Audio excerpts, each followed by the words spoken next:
student, it is video number 10 of chapter structure of atom class 9 and today we discuss some basic information about atom.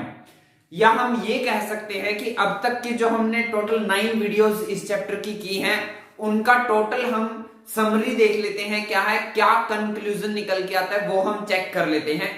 So first of all atomic number क्या होता है, किसी भी atom का atomic number क्या होता है या किसी भी एलिमेंट का एटॉमिक नंबर क्या होता है. एटॉमिक नंबर का जो सिंबल रहता है वो रहता है जेड. सिंबल क्या रहेगा, जेड. बेसिकली एक एटम में जितने प्रोटॉन होते हैं वही उसका एटॉमिक नंबर होता है. So it is equal to number of protons. एक एटम में जितने प्रोटॉन्स होंगे, प्रोटॉन का सिंबल क्या होता था, याद करो, पी पॉजिटिव. पी के ऊपर पॉजिटिव लगा दो तो वो प्रोटॉन का सिंबल होता था. सो जितने एक एटम में प्रोटॉन होते हैं उतना ही उसका एटॉमिक नंबर होता है. बेसिकली अगर मैं कंक्लूड करना चाहूं तो कंक्लूजन सिर्फ ये है कि Z is equal to P positive is equal to E negative. Means एक एटम में जितने प्रोटॉन होते हैं उतने ही इलेक्ट्रॉन होते हैं और उतना ही उसका एटॉमिक नंबर होता है. वास्तव में क्लियर, क्या बिल्कुल क्लियर कट है. एक एटम में जितने इलेक्ट्रॉन होते हैं उतने ही प्रोटॉन होते हैं और उतना ही उसका एटॉमिक नंबर होता है, जिसको हम Z से डिनोट करते हैं. नेक्स्ट आता है mass number. Mass number represent किया जाता है A से. मास किस नंबर से रिप्रेजेंट किया जाता है, मास किस अल्फाबेट से रिप्रेजेंट किया जाता है, A से. और मास क्या होता है, मास नंबर मींस एटम का मास. और एटम का मास, अब एटम में 3 सब एटॉमिक पार्टिकल्स थे, अगर याद हो आपको. कौन कौन से थे, इलेक्ट्रॉन, प्रोटॉन, न्यूट्रॉन. अब इलेक्ट्रॉन का मास नेग्लिजिबल होता है तो बचा कौन, प्रोटॉन और न्यूट्रॉन. तो एटम का सारा मास किसके इक्वल होता है, उसके टोटल प्रोटॉन और टोटल न्यूट्रॉन का जो मास होता है. So mass number is denoted by A and mass number is it is the atomic mass. It is the atomic mass. It is the atomic mass of atom and is equal to mass of all protons and mass of all neutrons. Sum of protons, sum of mass of all neutrons. किसी भी atom का मास किसके equal होता है, mass of proton plus mass of neutron. यानी कि हम चाहे तो इसको लिख सकते हैं A is equal to number of proton, नहीं, mass of protons plus mass of neutrons. ये होता है हमारा A, atomic mass. Is it clear.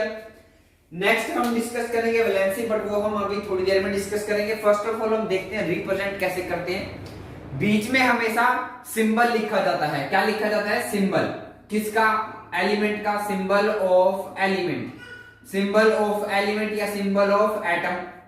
Atom का सिंबल या एलिमेंट का सिंबल लिखा जाता है. ऊपर जो लिखा जाता है वो लिखा जाता है मास नंबर. क्या लिखा जाता है, मास नंबर. और नीचे क्या लिखा जाता है, नीचे लिखा जाता है एटॉमिक नंबर. नीचे क्या लिखा जाता है, एटॉमिक नंबर. मास नंबर को किससे रिप्रेजेंट किया जाता है, मास नंबर को रिप्रेजेंट किया जाता है A से और एटॉमिक नंबर को रिप्रेजेंट किया जाता है Z से. A का मतलब क्या है, इसमें प्रोटॉन प्लस न्यूट्रॉन एग्जिस्ट करते हैं. टोटल प्रोटॉन टोटल न्यूट्रॉन का जो मास आएगा वो मास नंबर होगा. और Z is equal to number of proton is equal to number of electrons. Number of proton is equal to number of electrons. Is it clear. जैसे आप कुछ भी एग्जांपल ले सकते हो. जैसे आप देखते हो हम लिखते हैं कार्बन 612, कार्बन 612 लिखा जाता है ना. तो अब एक बात और मैं आपको बताना चाहता हूं, आप इस मास नंबर को इस कॉर्नर पे लिखो या इस एटॉमिक नंबर को इस कॉर्नर पे लिखो, दोनों को इस कॉर्नर पे लिखो या एक को इस कॉर्नर पे लिखो या इसको एक कॉर्नर पे लिखो, इससे कोई फर्क नहीं पड़ता. बस आपको ये ध्यान में रखना है कॉर्नर चाहे कोई भी हो, मास नंबर ऊपर लिखा जाता है और एटॉमिक नंबर नीचे लिखा जाता है। ये थोड़ा सा बच्चों को कंफ्यूजन रहता है, अलग अलग बुक का राइटर अलग अलग वे में इसको रिप्रेजेंट करता है। कोई बुक का राइटर इस मास नंबर को इस कॉर्नर में लिख देता है, एटॉमिक नंबर को इस कॉर्नर में लिख देता है। कई राइटर्स क्या करते हैं, एटॉमिक नंबर को इस कॉर्नर में लिख देते हैं, मास नंबर को इस कॉर्नर में लिख देते हैं। कई राइटर दोनों को इस साइड इस कॉर्नर में लिख देते हैं, लेफ्ट साइड में, और कई राइटर जो है इसको दोनों को राइट में लिख देते हैं। बट डजंट मैटर, बस एक बात ध्यान रखना, मास नंबर ऊपर होता है, एटॉमिक नंबर नीचे होता है। जैसे कार्बन, तो कार्बन का एटॉमिक नंबर हुआ 6 और मास नंबर हुआ 12। जैसे और भी आप एग्जांपल ले सकते हो, कोई भी बोरॉन ले लो, बोरॉन का एटॉमिक नंबर होता है 5, एटॉमिक मास होता है 10। और भी ले सकते हो आप, कौन से, जैसे सोडियम ले लो, सोडियम का एटॉमिक नंबर होता है 11 और एटॉमिक मास होता है 23, एक्सेट्रा। तो ये सब हमारे क्या हुए, ये सब हुए हमारे एग्जाम्पल। बात समझ आ रही है? तो ये हमारे क्या हुए, इसके एग्जाम्पल। समझ में आ रही है बात आपको?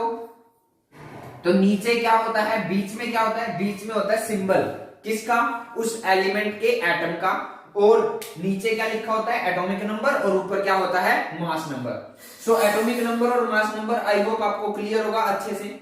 नेक्स्ट हम बात करते हैं वैलेंसी। तो वैलेंसी होती है the number of electrons to be lost और गेन और share by an atom to become stable, उसी को हम क्या कहते हैं, वैलेंसी। आई नो आपको समझ में नहीं आया होगा, बट मैं पहले लिख लेता हूं, फिर हम एक्सप्लेन करेंगे। और एक डेफिनेशन और होती है इसकी, the combining capacity of an atom, the combining capacity of an atom is known as its valency, valency क्या होती है, एक एटम कितने इलेक्ट्रॉन लॉस करेगा या कितने इलेक्ट्रॉन गेन करेगा या कितने इलेक्ट्रॉन शेयर करेगा, वो उसकी क्या होती है, वैलेंसी। ये वैलेंसी वर्ड मैंने आपको atoms and molecule chapter number 3 में भी एक्सप्लेन किया था, यहां फिर से एक्सप्लेन कर रहा हूं। वैलेंसी क्लियर हो, the number of electron to be loss और टू गेन और to share to become stable.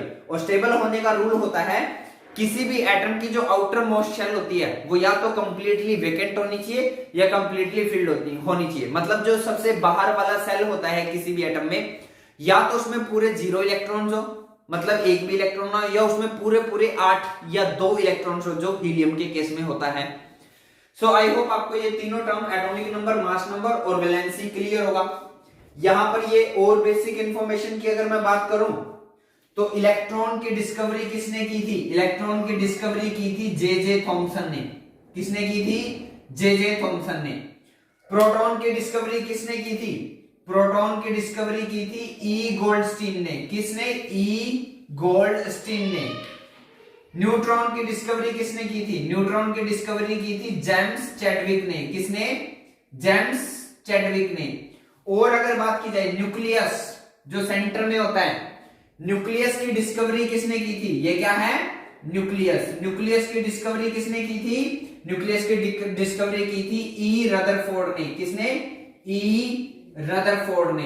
ये कुछ डिस्कवरीज है जो 1 मार्क्स में डायरेक्टली आपसे पूछी जा सकती है। किस एक्सपेरिमेंट की हेल्प से की थी, अल्फा स्कैटरिंग एक्सपेरिमेंट की हेल्प से की थी। न्यूक्लियस के अंदर कौन लाई करता है, न्यूक्लियस के अंदर लाई करते हैं प्रोटॉन और न्यूट्रॉन, तो न्यूक्लियॉन्स बोला जाता है उनको कलेक्टिवली। क्या बोला जाता है, न्यूक्लियॉन्स। जो न्यूक्लियस के अंदर रहते हैं वो कौन होते हैं, nucleons. The particles which exist inside the nucleus are known as nucleons. और न्यूक्लियॉन्स कौन होते हैं, protons and neutrons, proton and neutron. और जाते जाते लास्ट में एक सबसे इंपॉर्टेंट फॉर्मूला, और अब आपको नंबर ऑफ इलेक्ट्रॉन पता चल सकते हैं, नंबर ऑफ प्रोटॉन पता चल सकते हैं, एटॉमिक नंबर पता हो सकता है, मास नंबर पता हो सकता है, लेकिन आपसे नंबर ऑफ न्यूट्रॉन पूछ लिया जाए तो वो कैसे आप फाइंड आउट करोगे। तो इसका भी बड़ा सिंपल सा लॉजिक है, वो क्या है, number of neutrons is equal to A minus Z. क्या आएगा, ए माइनस जेड। अगर आप किसी एटम का अगर आप किसी के एटम के मास नंबर में से एटॉमिक नंबर माइनस कर दोगे तो क्या आ जाएगा, नंबर ऑफ न्यूट्रॉन्स। जैसे कार्बन में इलेक्ट्रॉन कितने हुए 6, प्रोटॉन कितने हुए 6, इसका एटॉमिक नंबर कितना है 6, इसका मास नंबर कितना है 12, और इसमें न्यूट्रॉन कितने हो गए 12 माइनस 6, इट इज 6। जैसे सोडियम में इलेक्ट्रॉन कितने, total electron 11, total proton 11, atomic number 11, mass number 23, but इसमें न्यूट्रॉन कितने होंगे, न्यूट्रॉन इज 23 माइनस 11, 23 माइनस 11 कितने बचेंगे 12, तो न्यूट्रॉन कितने होंगे सोडियम में 12। सो आई होप आपको ये क्लियर होगा। एक क्वेश्चन मैंने आपसे पूछा था कि हाइड्रोजन के पास क्या न्यूट्रॉन होता है, नहीं, हाइड्रोजन के पास न्यूट्रॉन नहीं होता है। क्यों, क्योंकि हाइड्रोजन का एटॉमिक नंबर भी 1 होता है और मास नंबर भी 1 होता है। हाइड्रोजन के पास एटॉमिक नंबर भी 1 होता है, मास नंबर भी 1 होता है, सो 1 माइनस 1 0, तो नंबर ऑफ न्यूट्रॉन हाइड्रोजन के पास कितने होते हैं 0। तो हाइड्रोजन के पास सिर्फ एक ही प्रोटॉन होता है जो उसके न्यूक्लियस में लाई करता है, और एक ही इलेक्ट्रॉन होता है जो उसकी फर्स्ट ऑर्बिट में रिवॉल्व करता है अराउंड द न्यूक्लियस, और उसके पास नंबर ऑफ न्यूट्रॉन्स नहीं होते। सो आई होप आपको ये वीडियो और ये टॉपिक सारे क्लियर होंगे। आज की इस वीडियो में इतना ही, थैंक यू।